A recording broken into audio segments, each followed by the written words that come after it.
And hello, everybody, and welcome to episode number 2 of the Presque Down show. This is for the racing of Tuesday, May 14th, 2019. I am your host, John Piazza. Of course, we just wrapped up opening night at Presque Downs. Very interesting end to the program as Longshot Tinnitus, who I completely dismissed, went off at 31-1, ended up rallying from about mid-pack and winning race number 8. He triggered a pick 4 payoff of almost $2,000, and late pick 5 paid out to, I believe, one winning ticket, which returned over $14,000.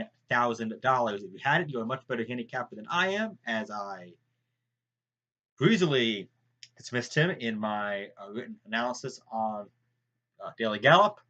That's okay. There's a lot of time left in the season. Hopefully, we are going to find some winners and maybe hit pick 4s and pick 5s along the way. As usual, there are 8 races on the Tuesday program. First one's at 525. Let's cut to the chase. Opener on the card. Now is a 2 claiming field. 5.5 furlongs is the distance. Field of 7 going here. Number 3, Spicy Shot, is a kind of horse who I like to bet in these kinds of races, as this race, like many other noms and 2 claimers, are populated by horses who love to lose. Like in this race, a horse is 1 for 16, 1 for 28, 1 for 21, stuff like that. In fact, there's only 2 horses in here who have raced 10 times in their lives and who have raced fewer than 10 times in their lives, I should say. That's Spicy Shot and number 6, a lot of cool times, who has lost 4 times against winners. Presque has only lost against winners twice and had decent excuses in both of those races. He broke his maiden pretty easily at Louisiana Downs last May, opening up to a big lead in the stretch and just cruising that point forward. Then he was tried on the grass next time out. Didn't quite handle that surface, going 2 turns to boot, and was up the track. Then tried now as a 2 claiming company at Fairgrounds back in December, had a bad break, lost all chance. This is a horse who's got some speed from post 3. Not a lot of speed drawn to his inside. He should be able to cross over and sit a great trip. The other horse who has raced fewer than 10 times, that is number 6, a lot of cool times. As I noted, he has lost against winners 4 times, although he has not lost for a tag this low in his career. He has a race under his belt recently, came first off a long lap at Tampa Bay Downs back on April 14th. He had a bad beginning and just totally laid an egg. Hasn't had any workouts since then, which I'd had liked to have seen a good workout after a bad race like that, but I am willing to concede that he can improve in a second start off of the layoff. And if he goes back to his races he ran last summer, he's going to have a pretty good chance. So in summary, number 3 and number 6 are the most likely raced horses in the field. As such, they're the ones that I respect the most. Race number 2, no one is a 1 in 6 months claiming race. Tag is $5,000, field of 8 with 7 betting interests. This is a race that on paper just lacks any visible speed. I mean, obviously somebody is going to be on top, but that is going to end up in a possibly glacial pace, and that is going to play against a horse who had ordinarily, like number 1, Al and Tom, one half of the Kimberly D. Pasquale entry. He generally closes from far behind and has very good Brisbane speed figures when compared to the rest of these horses. He has a great Brisbane late pace rating, but this is a stone cold closer who is not going to get any pace to run at whatsoever. So unless jockey Pablo Morales keeps him close, and Pablo might do that as he knows what's up, it could be a tough time. One horse who's got a little bit of speed is number 3, Geschnell. Did race a bit at Tampa Bay Downs over the winter in 2 dirt starts there. He was 2.5 lengths off the pace and 1.5 lengths off the pace at the opening quarter of his respective affairs. He was against $8,000 claimers, 3 starts back, didn't do anything there, then dropped into an open 62.50 claimer, did a little bit better, came in second, beaten by 3 lengths, earned a very good Brisbane figure of 81. That is the best last out figure in this group. There's no speed drawn to his inside, and he could end up inheriting the lead by default. The best early pace figures in the field do belong um, to number 5, Shirley Bay, who was actually on the pace in his last race at Penn National back in October. He contended briefly and then stopped against a fairly similar field. He's won some decent races, including some at Presque Downs that could get the job done. However, he was winless in 10 starts over this track last year, and against similar company to boot. Not quite sure if I feel it. Another horse who's been on or near the pace is number 6, Owl Creek, making his first start since the 30th of September at Presque Downs. He was 5th, 5th, and 7th in his 3 tries to end the season. Does take a bit of a drop in class here from open claimers. In his last start before going on vacation, he had no speed whatsoever. He ended up closing pretty well. He was 13th after a half and then ended up losing by 4.5 lengths, but he still finished 5th. He wasn't that close to the winner, and I just think he could end up falling too far behind here as well.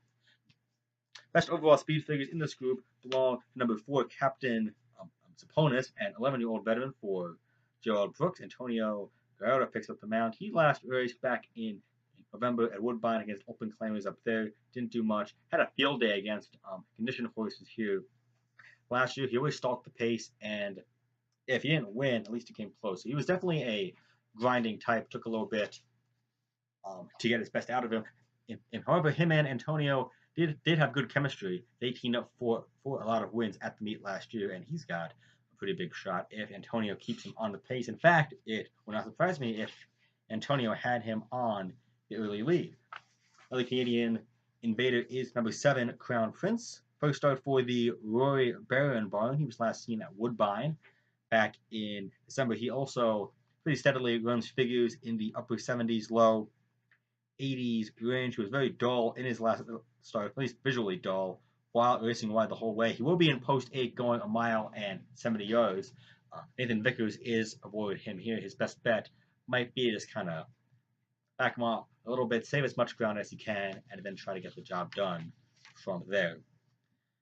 Race number 3, bottom level maiden claimers, 5.5 furlongs, field of 9. This race presents a conundrum because, as I noted earlier, I hate betting horses and cheap races who have had a lot of chances. Number 7, After the Money, has had many, many chances in his life. He is 0-34. That is very bad. However, his speed figures just tower over these. In his last 3, his business figures have been 70, 70, and 74. That makes him what is called a triple fig, as in his worst race within his last 3 is better than the best out of anybody's last 3. So even if he goes down to his worst race among his last 3 starts, he's still got a fantastic chance to win, unless somebody else really jumps up. I mean, on one hand, again, as I said, he just has to show up and wins.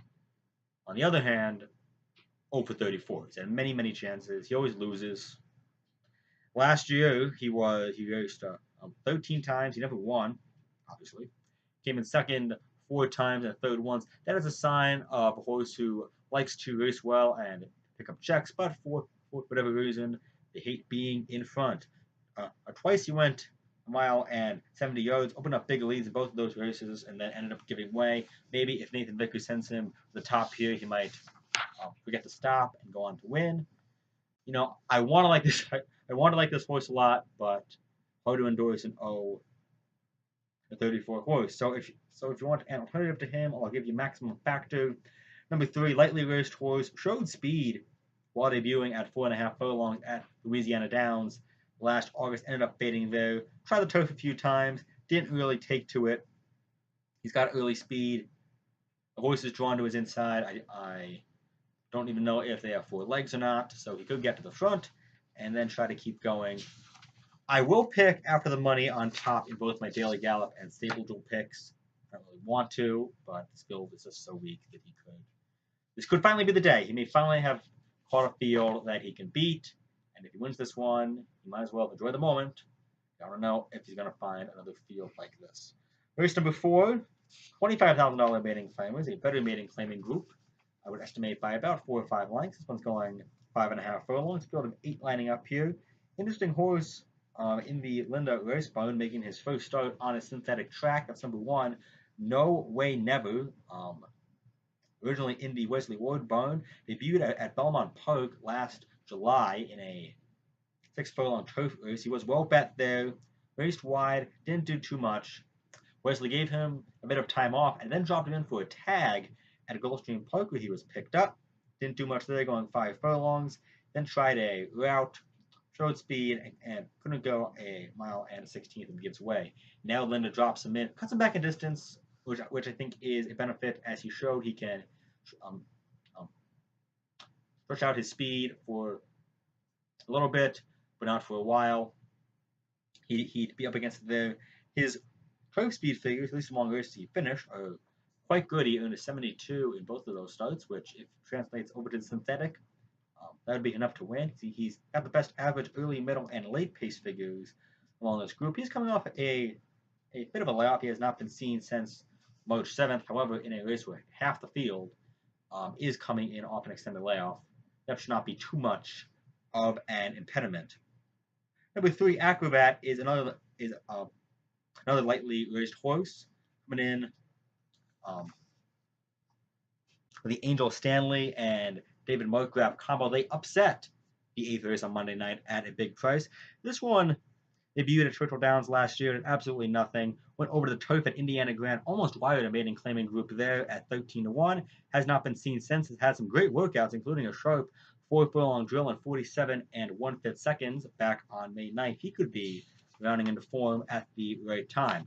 Number 5, Big Max, Wayne Rice, Adrian Cox duo. Everybody at Keeneland knows them as people who send out a bunch of overmatched horses, but what you may not know is that they do that in order to prep them for this Presque Isle Downs meet. This one showed some ability last year as a 2-year-old. It looked like he was improving at the right time. Didn't race after July 23rd. Then showed up in an expensive maiden claiming race there. Showed only the briefest of foot before giving way, but at least it is a race under his belt here, and a sharp figure of 72 in his final 2-year-old race of the year. So if he moves forward off that figure, he's got himself a pretty good chance.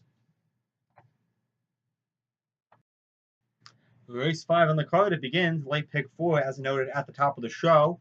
That paid extremely well on Monday night. We'll see if Tuesday night has any more upsets in it. This is a straight maiden special weight, 3 rolls and up, 1 mile, that's 1 lap around. A very interesting first time starter in here. Number 3, Noble Weed, Ron Potts sends this one out. He is 38% in recent times with his first time starters. That is from a sample size of 32 horses.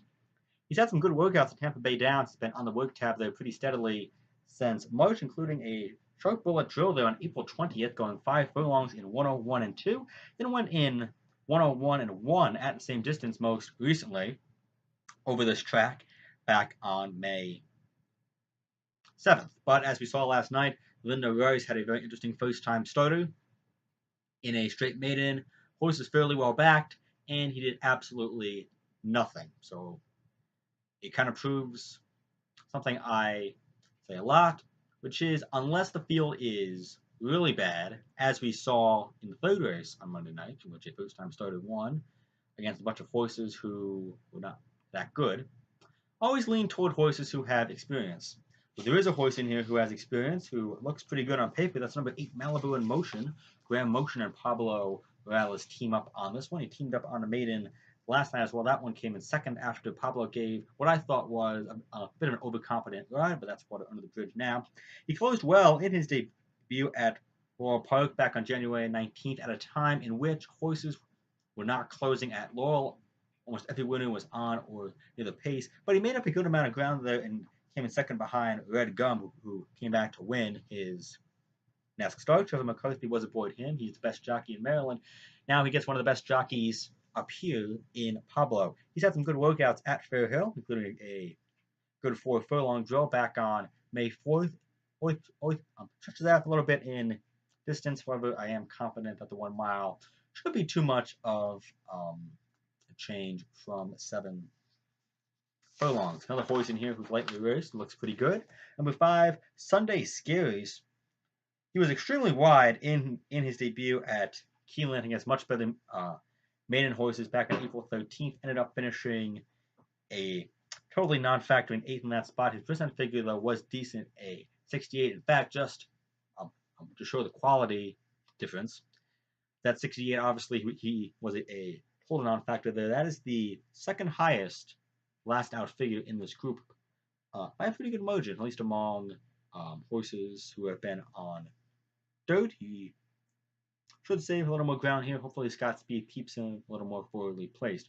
Also want to touch on number 2, Hot Traffic. Made his first start off a long layoff last out at Gulfstream Park back on March 24th, going on turf, close to far out of it, only lost by 1 3/4 lengths. Now gets first time Lasix here. Definitely could be poised for a big breakthrough. Race 6 on the card, very good open $25,000 claiming race, going 6 furlongs, field of 8 here. Interesting horse drawn towards the outside. That's number 7, Expediter. Rockin' Ronnie Allen gets aboard for Anthony Ferraro. He had great form at Finger Lakes last year under Anthony's care.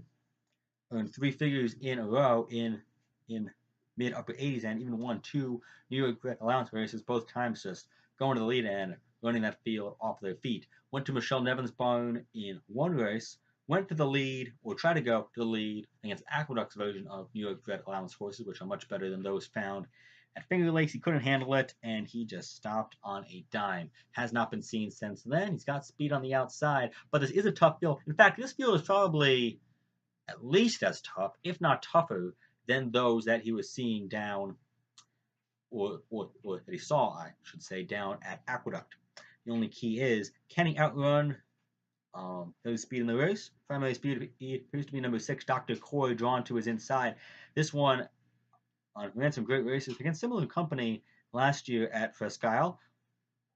Raced 2 times at Oaklawn Park over the winter. Both times they were total disasters. It is unknown at the moment if those was flukes. Maybe he just likes going over synthetic more than dirt, or if he is just a total slob and can put it back together at H5. I guess we'll find out here. I don't know if I want to take too high or too low of a price on Dr. Coy, but I am interested to see how he goes. As far as Expediter goes, this is a jump up from what he's been seeing at Finger Lakes. It is his first start off of the layoff. I'm willing just say that he has a chance, but I wouldn't go in on both fists on him, especially at low odds. Also worth noting is number 4, Less Than Perfect, who is my second choice in the Daily Gallop and Stable Tour picks. My top pick is Expediter, but I think Less Than Perfect has a pretty good shot as well. He's got 2 bullet workouts on his recent lines here at Presque. Cuts back a distance from his last start over this track back on September 23rd, in which he almost wired a field after battling on the pace, in fact, almost the entire way around. Definitely a game effort there. Lost by a neck, earned a big figure of 89. Could sit just off the pace, and if Expediter and Dr. Coy burn each other out, he could be right there to pick up the pieces. So I ended up going 7-4-6 in here. I think Expediter, if he can get to the lead, can be dangerous. Don't quite know if he will. Race number 7. Where are we? Somewhere else. Race number 7 on the card. Here it is. As I lose track of where I am. It's a Pennsylvania bred allowance field. Fillies and mares, 3 olds and up, going 6 furlongs. Field of 7. This is a very wide open field. This and race 8 are very tough. So play pick 4 definitely not a sequence in which many singles can be found. I think about at least 3 horses can win each of those legs. So if you're right, you could get very well paid. Number 6, Pemaquid Sally, coming off a long layoff, last seen on September 16th. Had been hitting the board against similar, in fact, broke a maiden at first asking as 2-year-old back on June 24th. Then tried winners 6 more times, couldn't quite get over the hump, always stalked the pace, and when asked to go, could not quite get there. Pace is a field probably about similar in quality to what she had been seeing last year as far as a speed figure perspective goes. I'm counting on her to take a step forward from age 2 up to age 3. Has some good bullet workouts in her work tab. Antonio Guerrero jumps aboard for the first time since last July. It is interesting to note that Pablo Morales had been riding her and instead chooses number 2, Darcy May, a Maryland shipper, race not raced since October. Only race on who last started on the main track back in September of 2016 at Laurel Park. It was a sound thrashing. She has shown a little bit of ability on grass down in the Free State. In fact, won 2 races in a row there. Then kind of tailed off when facing better company. Now cuts back in distance, goes back around 1 turn. Before Redeem My Heart, an interesting lightly raced filly, came in 4th place in the Henry Paxton Stakes last time out back on the 16th of September. In fact, just lost that race to Pemaquid Sally. Only lost that one by a half length, who has not been seen since then. Has a few steady works, Scott Spieth stays aboard, and this filly will almost certainly be gunned to the early lead from the middle of a pack post. Late pace figure is not that great. Don't know how long she'll be able to stay on the lead, but I'll be interested to find out. Number 5, At Least, is tied for the best last out figure in the field. Had a rough beginning in that race against Pennsylvania good claimers and ended up never firing. Has the best late pace figures in this group. Could take advantage if the pace ends up falling apart in front of her. On the daily gallop, I ended up going 6.54. I think Pemaquid Sally, if she improves from 2 to 3, is your most likely winner. But I don't know if I take low odds on anybody in this group. We have come to the end. Race 8 is a completely inscrutable mess. It's a maiden $12,500 claiming race, field of 12. Tough to find a horse who really stands out in any regard. So if you're going to play the pick 4 or pick 5, of course, which starts in the race before, in race 4, I'll just try to spread out as much as you can. Find anybody who's got a slimmer of ability and just kind of take that ball and run with it. I'll touch on a few horses that I thought were kind of interesting. Number 2, They Keep On Coming, last seen at Mountaineer back in October against Straight Maidens. They were probably the equivalent of maiden claimers here at Presque. We had a big figure on debut at Presque against similar company back on the 10th of September. Fouled all the way, ended up giving way late. Get the big jockey upgrade from those races to Adiel Ayala. Only problem is trainer Joe Martin, not great. First off layoff. Number 3, Treasure the Storm, showed a lot of speed in her races at Presque Isle last year. Hung on gamely, only lost by a length, but that was against $5,000 maiden claimers. Definitely a big difference in class between those races and these, and we'll find out if she can last with pace pressure. Number 7, Bridgelands, also ran a big figure on debut. Now drops in for a tag for the first time. In fact, drops in for a tag first off of a very long layoff. Not quite sure what the deal with that is. Trainer Tim Gerton takes his $26,000 yearling purchase. He's 21% with horses coming off a long layoff. Has Lasix. Second time. In fact, first time she had it, she actually regressed pretty sharply. We'll be interested to see how she responds here. Number 10, All Got Up to Dance, comes in from Maryland, showed speed there both times, dropped like a stone both times. Gets Gatto aboard. Gerald Brooks trains for the first time, has not had a workout since those bad races. Does face easier company, drops in for a career low tag. Actually showed more speed than she had last time out. So anytime a horse who didn't show speed in the past then shows it, I think it's positive. At least it's showing there's some forward progress there. Maybe not a lot, but at least some. And she was well bet in both of those races. So somebody out there must think she is at least a decent sort of filly. Those are my thoughts on the Tuesday card at Presque Isle Downs. Post time is 5:25 p.m. Eastern Daylight Time. You can find my picks on Daily Gallop. Check out my own personal Twitter at They're Off. I'll also be on Stable Jewel. Best of luck on Tuesday card, and we'll see you tomorrow covering day number 3.